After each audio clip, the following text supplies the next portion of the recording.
अगली बार झंडा कौन फहराएगा?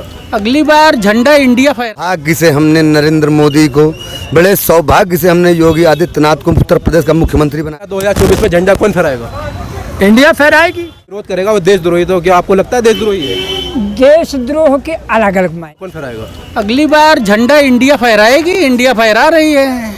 तो इंडिया गठबंधन तो राहुल गांधी उसका नेतृत्व कर रहा है, तो राहुल किसी का गांधी भी हो, लेकिन इंडिया ही फहराएगा झंडा, हम तो ये जानता हूँ। अच्छा, हाँ, तो राहुल गांधी। यार इंसान की क्या बात करते हो? इंसान कौन है कौन नहीं है, अभी तो 7-8 महीना बचा हुआ है भाई। किसका हार्ट अटैक पड़ गया, कौन मर गया, कौन बचा है, लेकिन इंडिया फहराएगी झंडा, ये मैं जानता हूँ। अच्छा, हाँ, तो सरकार जैसे दावा कर रही है कि हम रोजगार दे रहे हैं, टेस्ला आ गया है हमारे यहाँ, एप्पल आ गया है, तो भाई हम तो देखो अभी विदेशों से कई कंपनियां बुलवाए थे निवेश करने के लिए, लेकिन उनको इंडिया में समझ में नहीं आया, वो लोग भाग गए। तो आप कह रहे हो जब राहुल गांधी इंडिया सरकार बनेगी तो जब ही वापस आएंगे वो? इंडिया ही झंडा फहराएगा, इंडिया की ही सरकार भारत में चलेगी। मैं इंडिया का जो विरोध करेगा वो समझ लीजिए देशद्रोही है। आसाम के मुख्यमंत्री ने अपने नाम के आगे से इंडिया हटा दिया है। मैं तिरंगा और इंडिया का विरोध कभी नहीं कर सकता हूं अपने आसाम के मुख्यमंत्री देशद्रोही है? बिल्कुल देशद्रोही है। जो इंडिया का विरोध करेगा वो देशद्रोही है। कुछ और लोगों से बात करते हैं, जैसे इन्होंने कहा कि जो इंडिया का विरोध करेगा वो देशद्रोही, तो क्या आपको लगता है देशद्रोही है? देशद्रोह के अलग अलग मायने हैं। जैसे देशद्रोह को है जिसकी भावनाएं जनता को सही मार्ग दिखाने की हैं, गलत लोगों को दंडित करने की हैं, वो तो देश हित में हैं। जिनकी भावनाएं अपने केवल पार्टीवाद की हैं, जैसे 26 दलों का देश नहीं है। जैसे 26 दलों का गठबंधन इंडिया के नाम से बना, तो भाजपा ने इंडिया के गठबंधन को ही देशद्रोही बता दिया। गलत, ये तो गलत है। भाजपा का ये कहना, इंडिया शब्द का अर्थ जो उन्होंने उपयोग किया है वो भाजपा को इंडिया से दर्द है। भाजपा ने संविधान में संशोधन करने की मांग की कि भारत से संविधान से इंडिया शब्द हटा दिया जाए। भारत भाजपा जो संशोधन कर रही है इसीलिए जाएगी। तो 2024 में भाजपा गई। 2024 से बच जाए तो बच जाए, नहीं है मुश्किल ही। 2024 में क्या लग रहा है? मोदी जी आएंगे, उसमें कोई दोहराए तो सब लोग कह रहे हैं कि मोदी जी गए। नहीं, नीचे कहने से ये नहीं होता कि मोदी जी नहीं आएंगे। तो मोदी जी आएंगे, ये तो तय है। मोदी जी क्यों आएंगे? देखो, असल में कुछ लोग नेता लोग, नीचे के नेता लोग काम नहीं कर रहे हैं, लेकिन जब वो नीचे के लोग भी तो मोदी जी ने बनाए हैं ना। मोदी जी काम कर रहे हैं और उन्होंने अभी से उनका क्लास लेना चालू कर दिया है, और अभी से उनको पूरा बायोडाटा चाहिए, हर सांसद का बायोडाटा चाहिए। आप ये कह रहे हैं ना नीचे के लोग काम नहीं कर रहे हैं, भ्रष्ट है नीचे के लोग, तो वो भी तो मोदी के ही साथ हैं। मोदी जी ने तो उनको आगे बढ़ाया है। साथ में है, लेकिन मोदी जी ने अब बिल्कुल कमांड टाइट कर दी है। हर घंटे की रिपोर्ट चाहिए उनको। तो कहाँ कोई हटाया गया? रात को 11 बजे रिपोर्ट चाहिए थी उनको। नहीं, आप कह रहे हो रिपोर्ट चाहिए उनको, और आप कह रहे हो नीचे के लोग भ्रष्ट हैं, तो कुछ लोगों को हटाया। आप देखिए, हटेंगे बहुत। तो सर आपको क्या लगता है कि अगली बार झंडा कौन फहराएगा?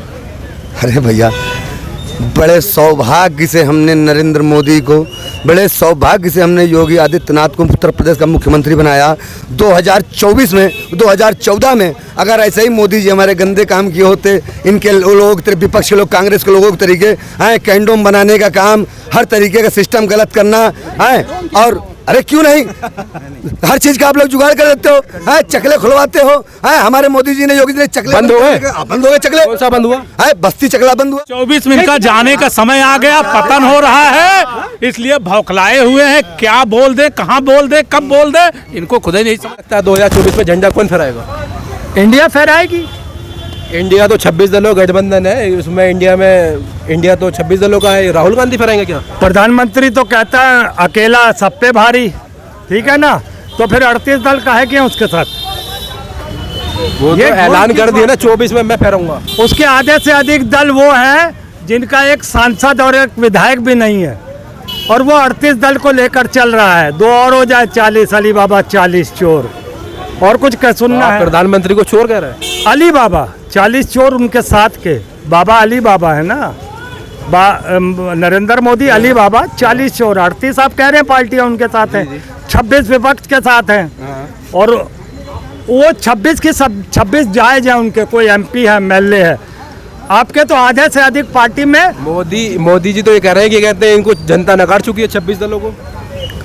उनके सोचने से थोड़ी होता, पहले अपने बारे में तो बताएं कि उनके 38 दलों में आधे से अधिक तो किसी का सांसद या विधायक भी नहीं है, उस पार्टी को उन्होंने अपने साथ जोड़ा हुआ है। और वो तो मोदी कह रहा है कि शेर अकेला चलता है, मेरे खुद की बहुमत की पार्टी है। अगर शेर है तो वो आदमखोर है, क्योंकि इंसान तो इंसान है। अगर वो शेर है तो जानवर है, और जानवर है तो आदमखोर है, और आदमखोर है तो इंसान को 9.5 साल से नोच ही रहा है, उसका खून चूस रहा है, वो शेर नहीं हो सकता। 80 करोड़ लोगों को राशन दे रहे हैं, गरीब महिला को सिलेंडर दिया है, आप कह रहे हो कि आदमखोर है, नोच रहे हैं। अमित शाह ने अभी परसों ही कहा है कि हर आदमी के खाते में पैसा है, कोई गरीब नहीं है देश का। तो फिर अगर गरीब नहीं है तो 5 किलो राशन क्यों आपसे मांग रहा है? फिर आप देश को मजाक समझ रहे हैं क्या? एक तो आप तो कहते हो हर खाते में पैसा है, कोई आदमी गरीब नहीं है, और 5 किलो राशन आप ले रहे हो। तो आपको बताना पड़ेगा देश को कि देश अमीर है कि गर्द में चला गया है 9.5 साल में।